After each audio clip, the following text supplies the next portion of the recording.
Karena biasanya kalau orang itu tidak mengenal Islam, yang muncul awal itu adalah fobia. Ini ada Bismillahirrahmanirrahim. Ini teksnya Arab. Nah, kalau yang ini bahasa Ibraninya.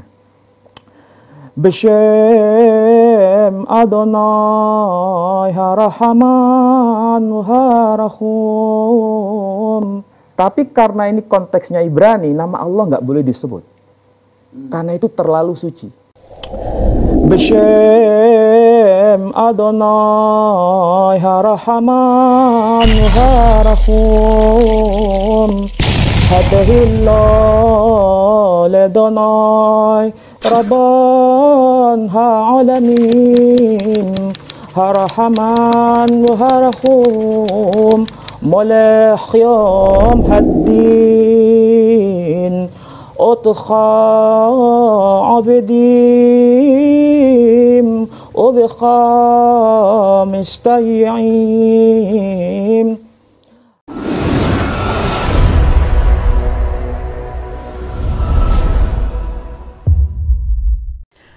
Baik, pecinta kristologi, kita di Mu'alaf Center Hagia Sophia. Kali ini kita akan mendengarkan ya, bacaan Al-Quran dalam bahasa Ibrani. Ya, ini kan menarik sekali.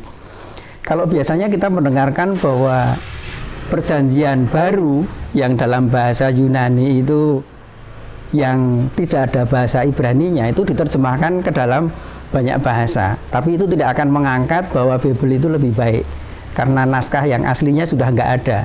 Jadi diterjemahkan dalam ratusan bahasa pun ya tetap sama, itu adalah salinan-salinan yang diterjemahkan. Nah, yang menarik kali ini kita akan mendengarkan seorang dokter ya, ahli bahasa Ibrani yang akan membacakan Al-Quran bukan terjemahan dalam bahasa Indonesia atau bahasa Inggris, tetapi akan kita dengarkan Al-Quran yang diterjemahkan ke dalam bahasa Ibrani. Nah, ini menarik sekali.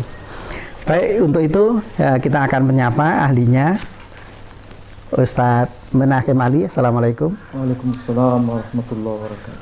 Gimana nih ceritanya sampai bisa mendapatkan Al-Quran yang diterjemahkan dalam bahasa Ibrani, tahun berapa itu, dan nanti pemirsa akan berharap ya mendengarkan seorang ahli yang membacakan Al-Quran dalam terjemahannya dalam bahasa Ibrani.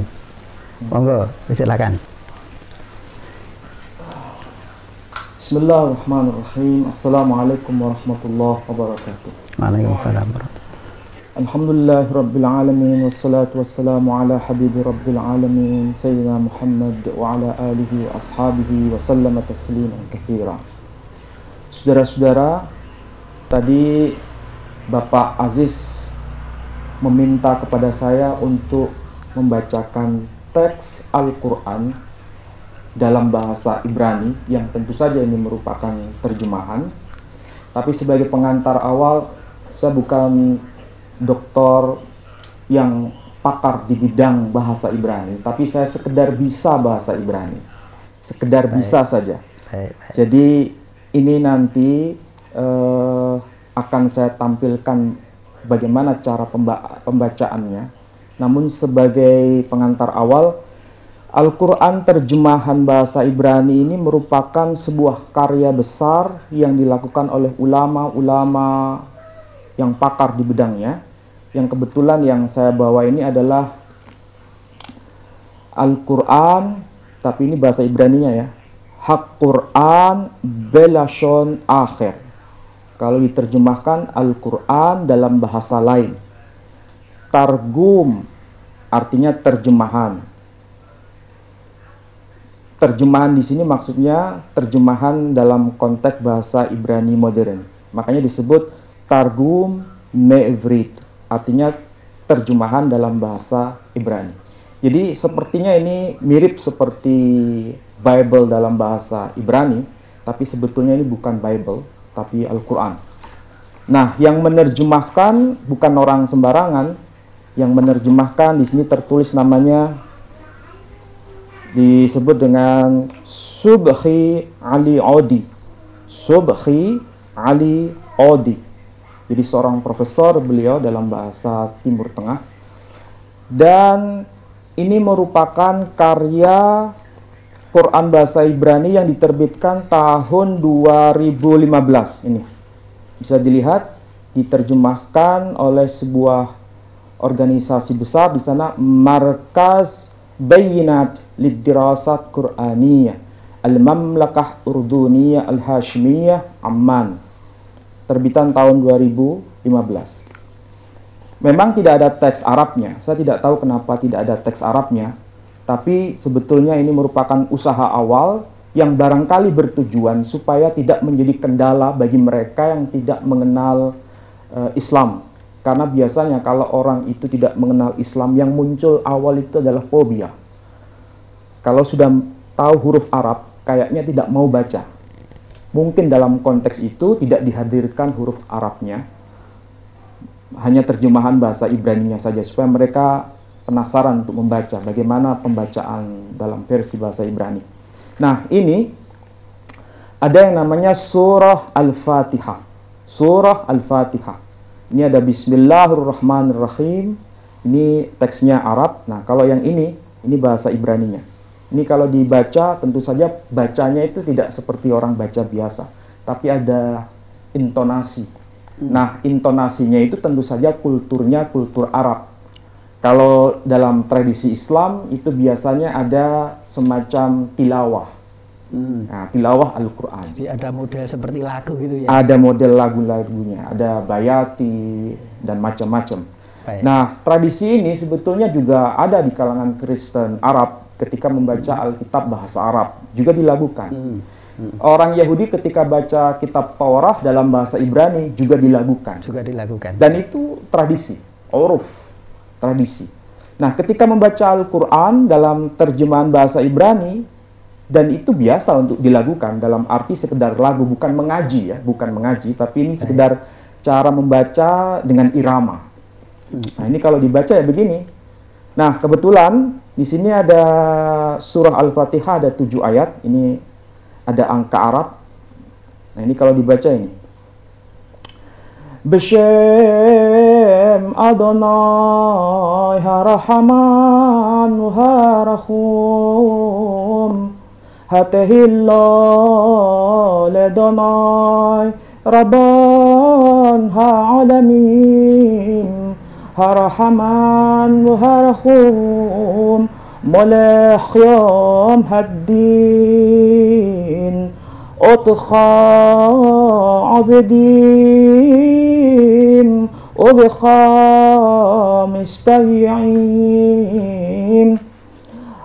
Haddari Khenu El Hadre Hayyashar Dar Kham Shel Elle Asher Gamalta Lachem Hasad Lo Shel Hazzeumim Velo Shel Hato'im. Kalau dengar itu kayak orang ngaji ya? Ah iya, begitu. Itu cara baca. Cara baca. Nah, ini kebetulan ini yang diterjemahkan oleh Profesor Subhi Ali Odi. Ini seorang ilmuwan besar yang pakar dalam bahasa Ibrani dan diterbitkan di Yordania, Amman. Jadi ini bukan karya orang Yahudi, tapi ini merupakan karya ilmuwan Muslim, tapi dia mengenal bahasa Ibrani.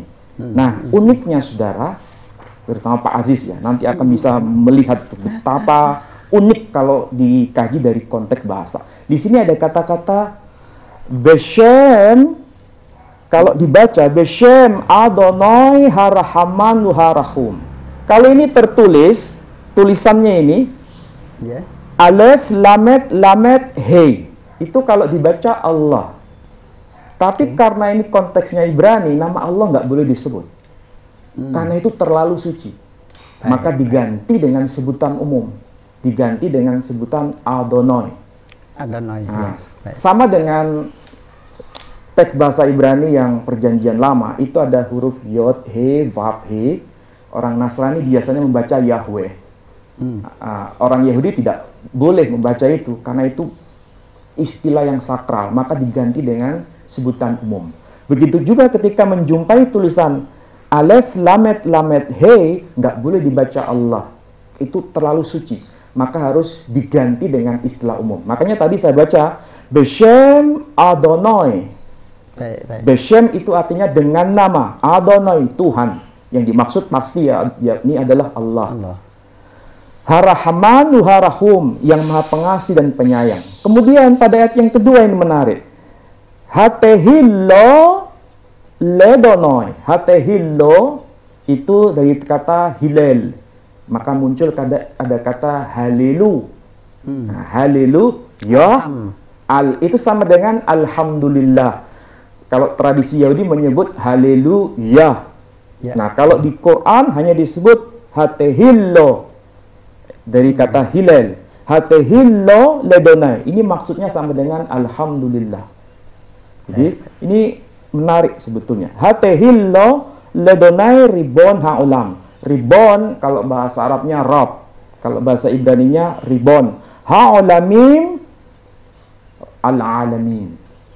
Jadi ada kemiripan memang bahasa Ibrani dengan bahasa Arab itu. Maka ini sebetulnya pendekatan bahasa. Ini yang terbit tahun 2015.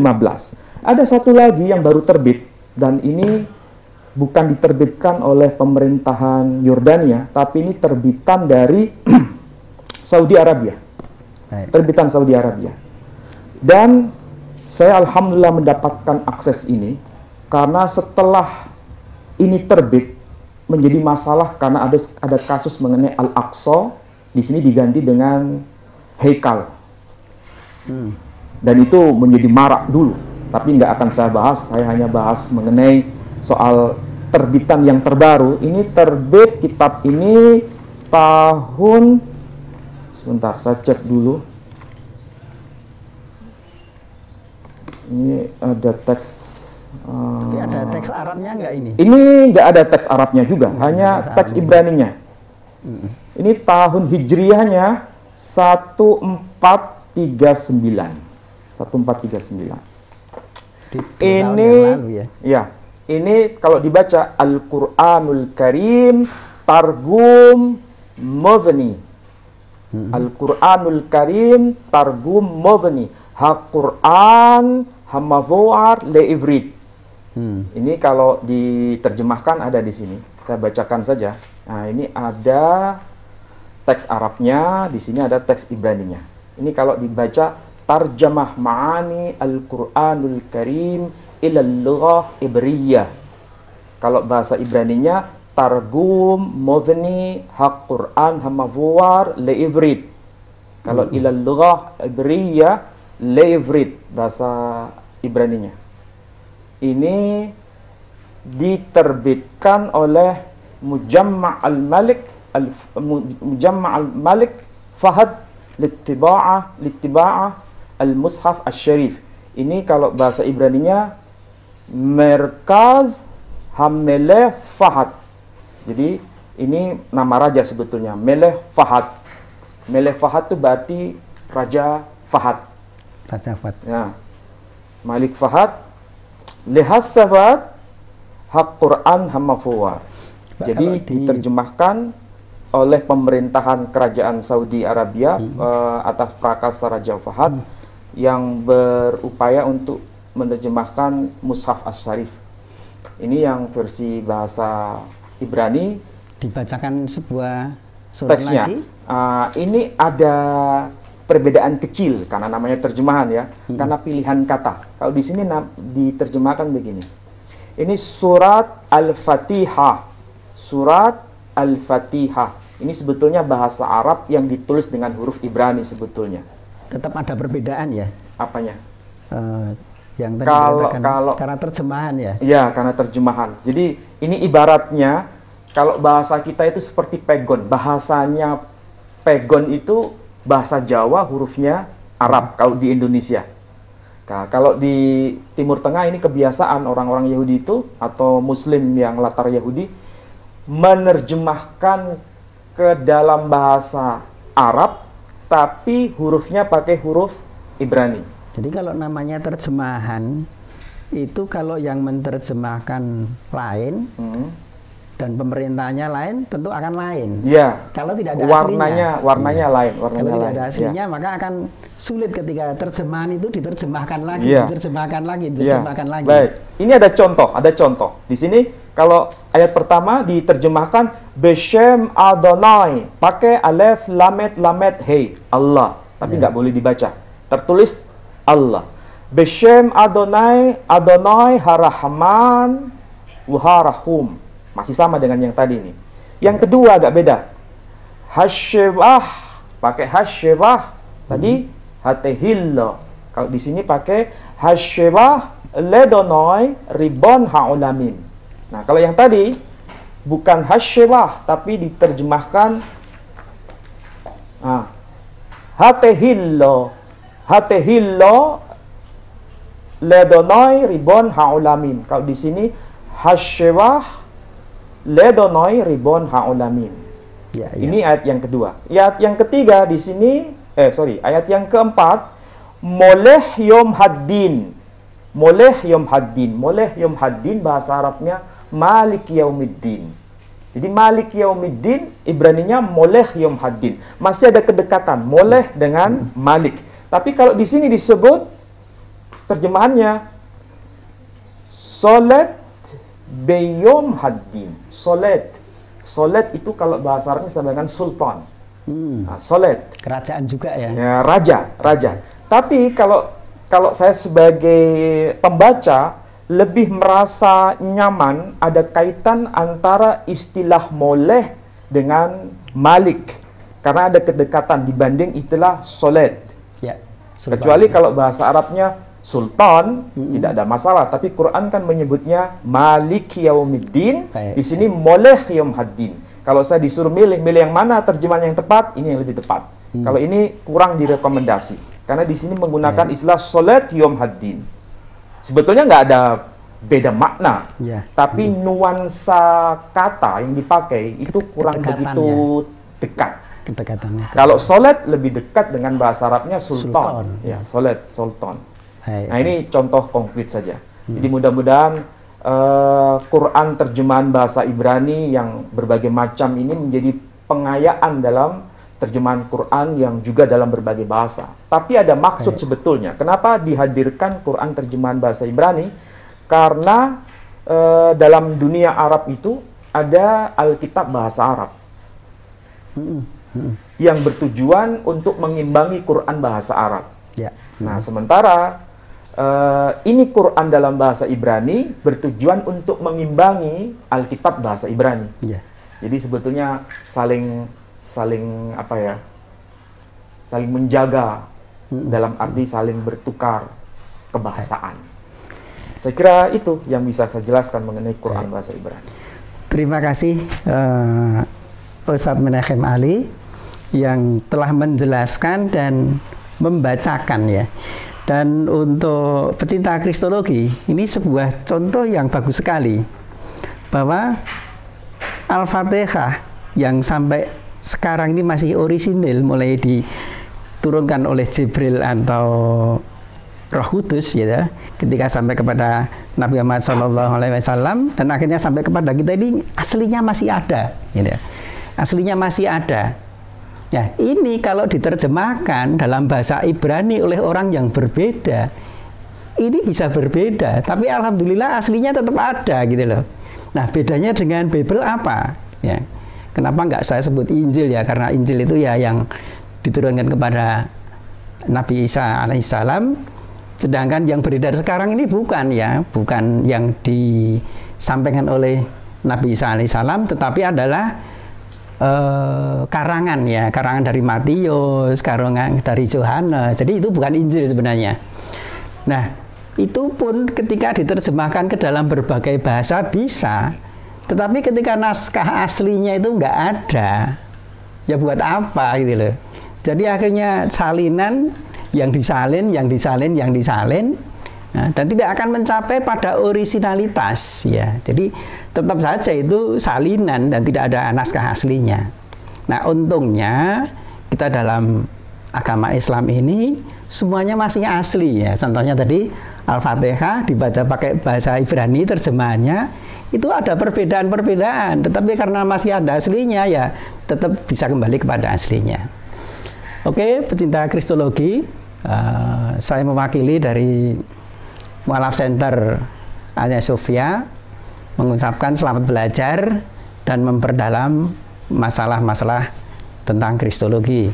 Sekian dari saya dan juga mewakili Ustadz Menahem Ali.